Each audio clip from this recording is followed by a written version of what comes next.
Muito boa tarde, pessoal do Porto Alegre 24 horas. Nós estamos ao vivo, direto da Estratégia, Centro de Palestras e Treinamentos do Rafael Politano, fazendo, né, o segundo turno, a cobertura geral das eleições 2020 do segundo turno, com os candidatos à Prefeitura de Porto Alegre. Lembrando que hoje é um dia muito decisivo e nós vamos ficar todo dia trazendo informações e apurações dessa cobertura geral das eleições do segundo turno para vocês. E se você está ouvindo, tecle 1, para eu saber e nós darmos início à nossa entrevista com o ex-governador do estado, Tarso Genro, e também que já foi 2 vezes prefeito da nossa capital.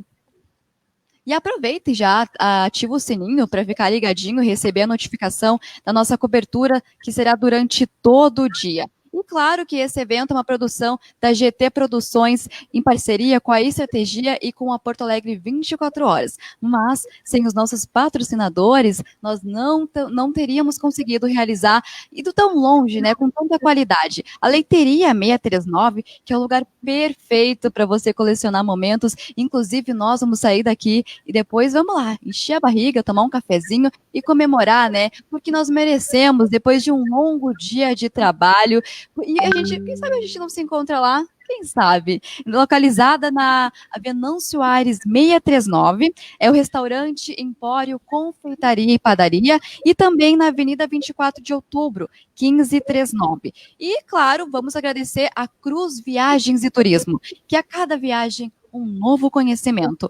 Boa tarde, Diego, nosso diretor da página, tudo bem? Boa tarde, Nádia Martins, é uma honra. Eu gostaríamos, Rafael Politano, de colocar o nosso ex-governador Tarso Genro, ex-prefeito da capital, no ar conosco.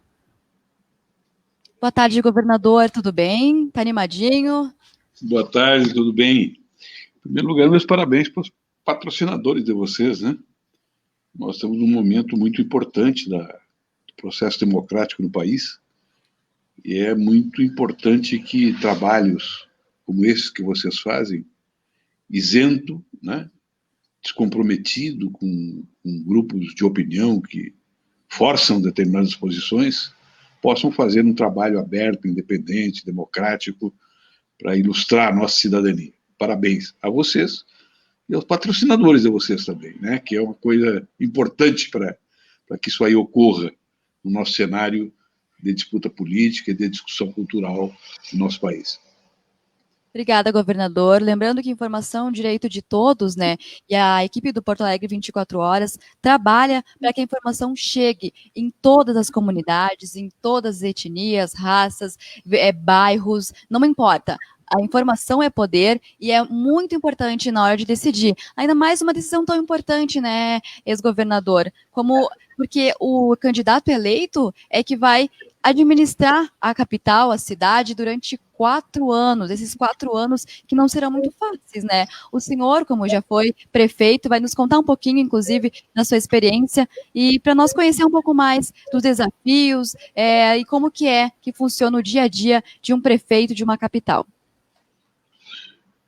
Olha, eu exerci muitos cargos de representação pública na minha vida, né? Eu fui vereador, fui deputado federal, fui ministro de Estado, né? Tive a feliz oportunidade de conversar e debater com representantes políticos e quadros de direção e de gestão pública dos principais países do mundo, né? E aprendi muito com essa história toda. Mas eu digo a vocês que a função que mais me comoveu, que mais me ensejou capacidade de escuta, que mais me exigiu do ponto de vista político e do ponto de vista moral, inclusive, é ser prefeito de Porto Alegre. Porque ser prefeito de uma cidade como Porto Alegre, que é uma cidade que representou, num determinado momento da história do Ocidente, inclusive as pretensões da democracia participativa como exemplo mundial, é uma coisa que forma a cabeça de qualquer um, né? Eu chegava nos diversos países do mundo, onde era convidado para seminários, para debates, e dizia, o prefeito de Porto Alegre, democracia participativa, orçamento participativo, era um momento de utopias, de criação de utopias, de generosidade social, né, de supressão da violência na luta política. Isso aí foi muito importante na minha vida. Eu acho que um prefeito tem que ser um cidadão da cidade, e para ser um cidadão da cidade tem que ser um cidadão do mundo, porque hoje todas as coisas estão integradas, todas as coisas se enlaçam, né, e todas as ideias se recriam, né? Então é isso que esse é o meu depoimento estrutural sobre ser prefeito de Porto Alegre 2 vezes. Governador, me diz uma coisa, como o senhor vê a capital hoje? Como o senhor vê Porto Alegre hoje? Olha, nós vivemos num momento nacional e mundial também, né, de distopias, que é o contrário das utopias. É um momento de crueldade, um momento de dificuldade, um momento de crise, de morte, né, de políticas necrófilas que vêm dos governos, como o nosso governo aqui no Brasil, né, de irresponsabilidade perante questões públicas essenciais que a humanidade vive. Então eu vejo uma cidade entristecida, uma cidade que nós deixamos como um facho de luz mundial de democracia, uma cidade obscurecida, uma cidade triste, uma cidade mal cuidada, né, no seu cotidiano, e que exige de cada um que se apresenta como futuro gestor público uma visão de mudança, uma visão de transformação, né? E é isso que, na minha opinião, está ocorrendo nesse momento, né? Eu acho que Porto Alegre, eu conheço muitas cidades do mundo, né, e grandes capitais do mundo, até pelas tarefas que eu exerci como ministro, como governador, isso aí me deu a oportunidade de conhecer. E Porto Alegre é uma cidade privilegiada, tem um povo magnífico, tem uma relação, né, geográfica com a grande região metropolitana e com o Rio, que é espetacular, e ela pode crescer, pode mudar, né? Eu acho que nesse momento é um momento em que a população está pensando exatamente nisso. Governador Tarso Genro, o senhor já foi, como eu disse, né, no início, 2 vezes prefeito de Porto Alegre. E com toda essa experiência, quais os desafios que o próximo prefeito ou prefeita poderá enfrentar na sua gestão a partir de 2021? Como toda pessoa que tem uma trajetória política longa como a minha, né, começou a militar com 13, 14 anos de idade, nunca abandonou a militância política, a gente sempre comete muitos erros e também muitos acertos. É natural que isso ocorra. E esta foi exatamente a minha vida, né? Cometi muitos erros e muitos acertos. Mas não cometi nenhum erro de princípio e nunca traí as minhas convicções. E eu acho que a resposta que o prefeito tem que dar hoje para Porto Alegre é uma resposta de negação da violência como princípio da política, de negação de uma postura negacionista em relação à pandemia e de negação da tecnocracia como solução para os grandes problemas políticos da cidade, que exigiria uma profunda participação popular e um profundo diálogo social. Eu acho que esse seria o dever do prefeito. O prefeito tem que chegar na prefeitura, na minha opinião, a prefeita tem que chegar na prefeitura e dizer o seguinte: eu vim com esta missão, e repacificar a cidade, para que a cidade novamente se integre. Porto Alegre já foi vista como a capital da democracia, da participação e das políticas sociais com efetividade. É isso que nós temos que recuperar. Recuperar a densidade humana da cidade, fora dessa visão tecnocrática que os jovens adeptos do neoliberalismo acham que podem impor para a cidade, e fora de uma visão de oligarquia regional, né? Oligarquia regional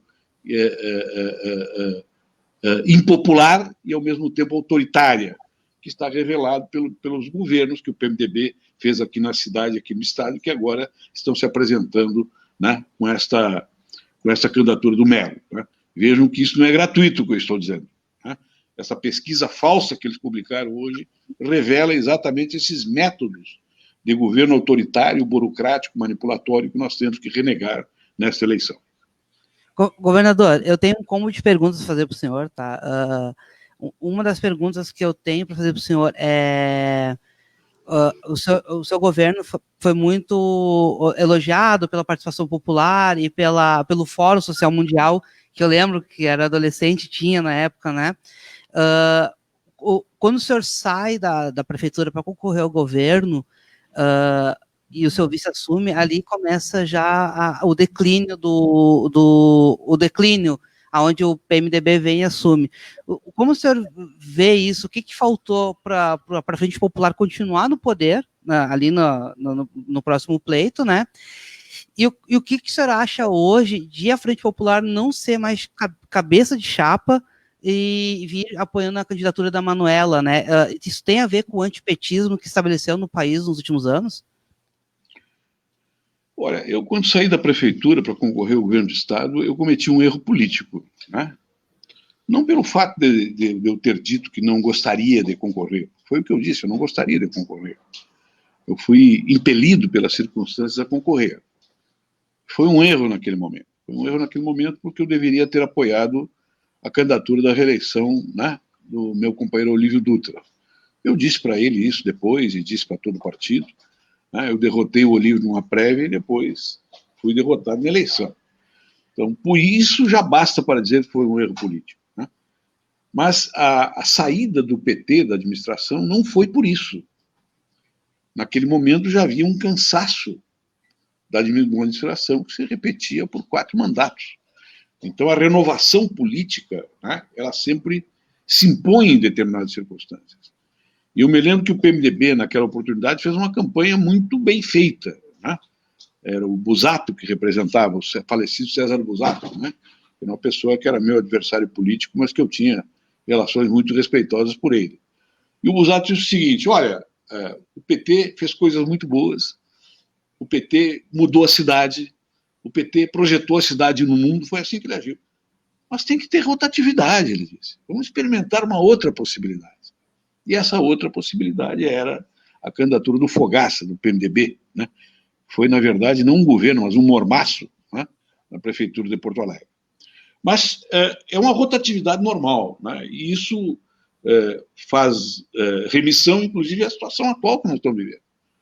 Nós tivemos uma sequência de governos depois da administração popular que demonstraram a sua total incompetência, impropriedade, falta de iniciativa, esconderam a cidade do mundo, não fizeram nenhum projeto estratégico, né? E levaram a cidade a uma degradação dos serviços públicos, que é uma coisa extraordinária. Então, agora está na hora de exatamente usar o mesmo argumento. É necessário mudar e devolver para o conjunto de forças políticas da esquerda, não propriamente para o PT. O PT fez essa proposta de unidade das esquerdas para governar a cidade e abdicou de indicar um nome para a cabeça. Fez corretamente uma visão frentista cidadã para recuperar a densidade democrática da cidade e um governo que se aproxime mais diretamente da população que mais necessita do Estado para viver uma vida com dignidade. Ex-governador Tárcio Genro, baseado sim nos seus erros e acertos, que foi uma baita experiência, né, uma caminhada que poucos conseguem carregar no seu currículo, que mensagem o senhor deixaria para a candidata a prefeito, para o prefeito ou para a prefeita eleita na gestão que está por vir nesses 4 anos? Eu deixaria uma mensagem que vem mais da experiência do que da sabedoria, né? A experiência é uma forma de aquisição pela praxis, né, de conceitos e de visões que vão dirigir as pessoas a partir dali, a partir da compreensão dessa experiência. Eu diria para a Manuela o seguinte: convoca a cidade para a cidade se unificar. Né? Qualquer prefeito que seja eleito, eu acho que vai ser a Manuela e merece que seja a Manuela. Convoque a cidade para se unificar em cima de 3 temas fundamentais. Em primeiro lugar, o diálogo democrático para expurgar a violência das relações políticas. Violência que é semeada hoje no Brasil pelo próprio presidente da República, à medida que ele, né, apoia a tortura e tem como símbolo da sua presença no Estado o gatilho, né, o armamentismo, aquela visão violenta que caracteriza, inclusive, essas posições mais tradicionais do fascismo. Em segundo lugar, vamos nos unir para enfrentar a pandemia. Unir a cidade para enfrentar a pandemia significa contemplar e compreender as necessidades de todas as classes sociais, para proteger o conjunto da comunidade da doença. Isso é uma visão universal do Estado, é o dever universal do Estado. E sobre isso não deve pender nenhum debate político, e sim a aplicação da Constituição, da lei, da proteção, dos princípios que unificam, né, o Sistema Único de Saúde, em última análise. Em terceiro lugar, Vamos combater a fome, a miséria e a deserção social. Tem que unir a cidade em torno disso. Eu tenho plena convicção que 90% da população pensa da mesma forma, ou pode pensar da mesma forma. E isso significa reprojetar Porto Alegre também como um exemplo para o mundo. E, a partir daí, as divisões políticas, os debates políticos, os confrontos desses partidos vão fluir naturalmente por dentro do projeto democrático constitucional que nos abriga a todos. É isso que o próximo, né, governo, né, da nossa cidade deve fazer. A cidade tem que tomar um chá caseiro de unidade na diversidade e de compreensão do outro como integrante de um projeto, né, libertário e democrático que nós queremos representar com a Frente Popular aqui em Porto Alegre. Governador, eu tenho mais duas perguntas, depois acho que o Politano quer participar também. A primeira pergunta que eu quero que o senhor responda, depois vem uma outra, que é uma pergunta que é mais pessoal, tá? A primeira pergunta que eu tenho a fazer para o senhor é o seguinte, é a mesma pergunta que eu fiz para o ex-prefeito José Fogaça. O que o senhor se orgulha de ter feito na capital e o que o senhor deixou de fazer que o senhor gostaria de ter feito na capital? Eu me orgulho, em primeiro lugar, de ter saído com 74% de bom e ótimo, né? Quer dizer, a cidade me julgou na saída e todas as pesquisas indicavam um apoio extraordinário que a comunidade me dava, né?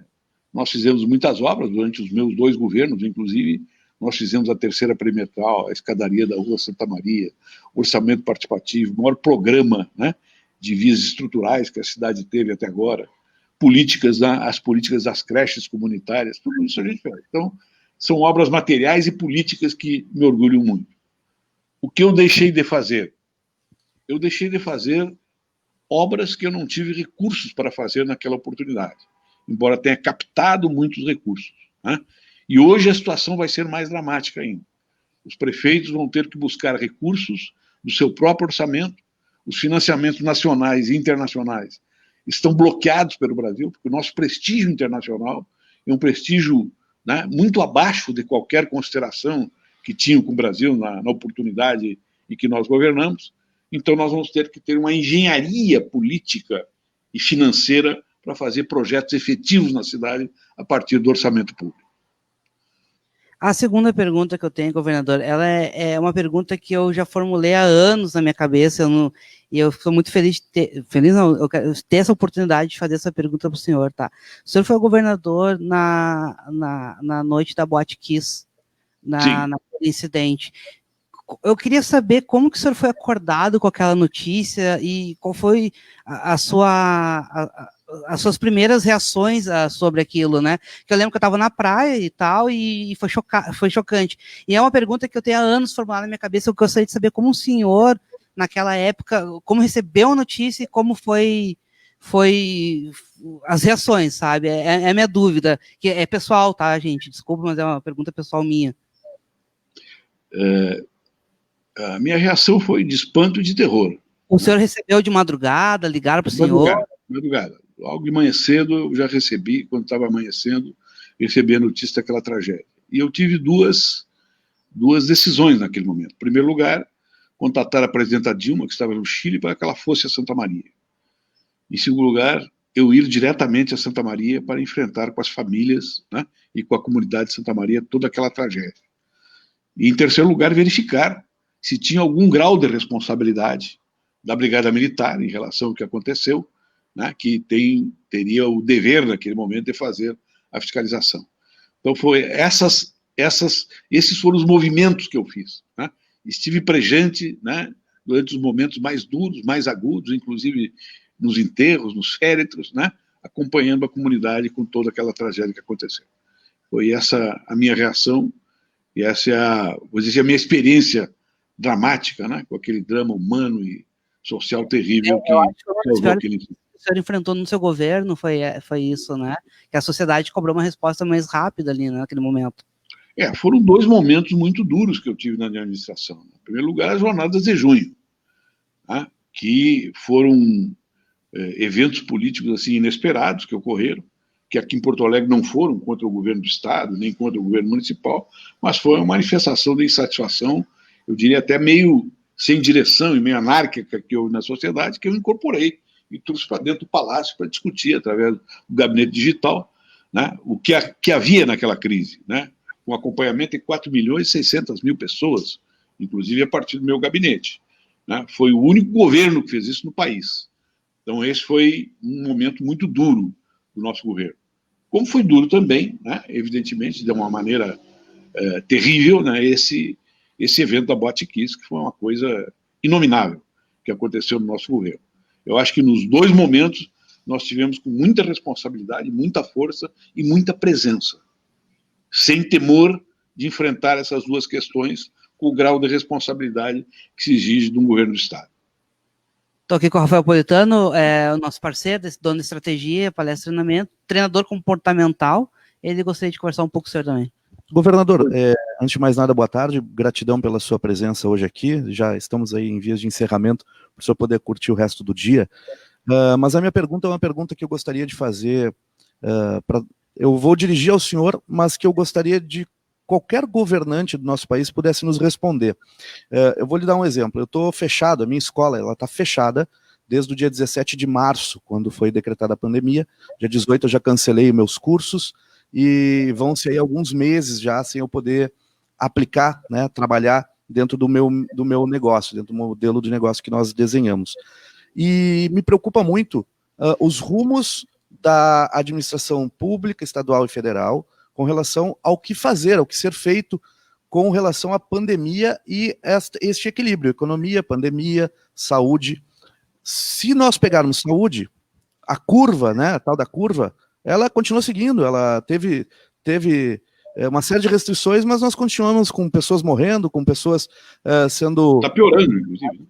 Exato. Então, na minha ótica, e eu estudei muito esse assunto, na minha ótica, o tal do lockdown ou o isolamento social no modelo que se está, com o fechamento de empresas, com proibição de negócios, não funciona, não está funcionando. De outro lado, nós temos cidades e locais que aplicaram o tal do tratamento precoce. Eu estudei o tratamento precoce para combater a pandemia, combater o vírus, né? A exemplo, o prefeito de Porto Feliz foi reeleito, ele é um médico, ele implementou o tratamento precoce na cidade de Porto Feliz e foi reeleito com 97% de aprovação da sua população, salvando a população com índices baixíssimos com relação a até mesmo óbitos e internação, dando um exemplo nítido de que o tratamento precoce funciona. O senhor tem um posicionamento com relação a isso? O senhor chegou a... Talvez o senhor seja mentor de alguns políticos, talvez o senhor seja consultado por políticos no início de sua jornada, no meio. O senhor é um político experiente, um político conhecedor de políticas de Estado. Qual seria a sua posição com relação ao tratamento da pandemia? O senhor acha que o lockdown ou o fechamento como ocorreu funciona? O senhor acha que teria que ter o equilíbrio? Como fazer esse equilíbrio? Como o senhor se posiciona com relação a esses aspectos? E eu sei que eu fiz uma série de colocações bem extensas, governador, mas em lógica nós temos comprovadamente, cientificamente, o tratamento precoce, com mais de 10 mil médicos no Brasil que estão aplicando. Eu tive coronavírus e fui tratado com tratamento precoce, eu, a minha família e diversos amigos, e não tivemos nenhum problema com relação a isso. E, de outro lado, eu vejo pessoas internadas que não tiveram o mínimo de condições, o mínimo de tratamento precoce e vieram a óbito, inclusive. E temos aí os comércios quebrando, né? Qual seria a sua posição, ou como o senhor orientaria ou um futuro prefeito, ou até mesmo um administrador público em geral? Eu acho que o pior que pode ocorrer numa situação como essa é a incapacidade dos governos, né, no caso do governo estadual e governo federal, de dar um rumo ordenado para essa questão e impor uma disciplina social. Um negócio, né, numa escola privada, por exemplo, né, apenas para dar dois exemplos bem contrapostos, mas muito claros, e o funcionamento de uma boate são completamente diferentes. Então, se você não impõe desde o começo uma determinada disciplina e faz um processo seletivo do que pode abrir com organização, com disciplina, com cuidado, né, aplicando as regras da Organização Mundial da Saúde, você leva à dispersão e leva à anomia. E a anomia gera uma praia com 1 milhão de pessoas no fim de semana, né? Porque não tem nenhuma perspectiva, as pessoas não têm nenhuma perspectiva para colocar na sua cabeça de como isso vai terminar e como, né, e como o combate à própria pandemia vai ter começo na organização de uma disciplina social. Então, não dá para ter uma regra, né, absoluta, né, às vezes demagógica, às vezes sectária, de fechar tudo e mandar todo mundo para casa, ou então fazer o liberou geral com a indecisão, né, como é feito com as contradições que existem entre o governo federal e o governo estadual. Eu acho que os negócios, os pequenos e médios negócios, as escolas, as universidades, podem funcionar, sim, com prudência, com organização, com disciplina, desde que haja uma disciplina social a partir de uma visão de Estado, que venha do governo federal, que venha do governo estadual e organize, portanto, o comportamento, né, das pessoas no momento de crise. Tratar todo mundo com o mesmo padrão, né, seja com lockdown, seja com abertura geral, gera o caos, gera a quebradeira de negócios e gera a inconformidade, inclusive, da sociedade, porque não tem nenhum rumo, nenhuma orientação para se comportar numa sociedade como essa. Governador, obrigado pela sua resposta. Eu vou passar de volta aqui para a nossa jornalista, que vai fazer os encerramentos com o senhor. Gratidão por o senhor participar conosco hoje. Espero que estejamos contribuindo aí com a nossa sociedade com mais esclarecimentos. Obrigado, sim, governador. Governador, eu gostaria de agradecer também e fazer o convite, assim, que passar pandemia, as funções do senhor vir no nosso estúdio, a gente tem um bate-papo mais aprofundado, a gente tem o professor Aragon aqui, que é um professor de administração pública. Nós vamos continuar com esse trabalho de políticas aqui para a página, porque é um modelo que a gente trouxe, implantou e está dando super certo. Obrigado. Um abraço para vocês. Muito obrigada, ex-governador, ex-prefeito, por ter participado da nossa cobertura geral das eleições 2020 do segundo turno, por essa entrevista esclarecedora, nós conhecermos um pouco mais da sua opinião desse cenário político atual e desses 4 anos que estão por vir. Nós agradecemos a audiência, a nossa fiel audiência, que sem vocês nós não teríamos sido líder no streaming gaúcho. Aproveita, né, e já ativa teu sininho, porque durante o dia nós traremos uma programação especial de lives ao longo do dia. Esse foi o convidado Tarso Genro. Governador, deixa uma mensagem final para o pessoal, por favor. Eu gostaria, né, de que o senhor deixasse uma mensagem final. A minha mensagem é uma mensagem de que nós temos que restaurar o reino da solidariedade, do respeito social, da cordialidade política e do debate profundo, aqui em Porto Alegre, que já foi uma referência para o mundo. Essa é a mensagem que eu deixo, né? E tenho esperança que ela se realize. Meus parabéns pelo trabalho que vocês estão realizando. Nós agradecemos, governador. E nós agradecemos também os patrocinadores. Sem vocês, nós não poderíamos oferecer um trabalho de qualidade e levar a informação ainda mais longe, que informação é poder. Leiteria 639, e que está localizada na Venâncio Aires 639, que é restaurante, empório, confeitaria e padaria, e é o lugar perfeito para você que quer colecionar momentos. Inclusive, nós vamos... É muito bom. Tomar um cafezinho. Já foi lá, governador? Já. É muito bom. Gostou? Foi show? Gostei e me congratulo com os patrocinadores de vocês.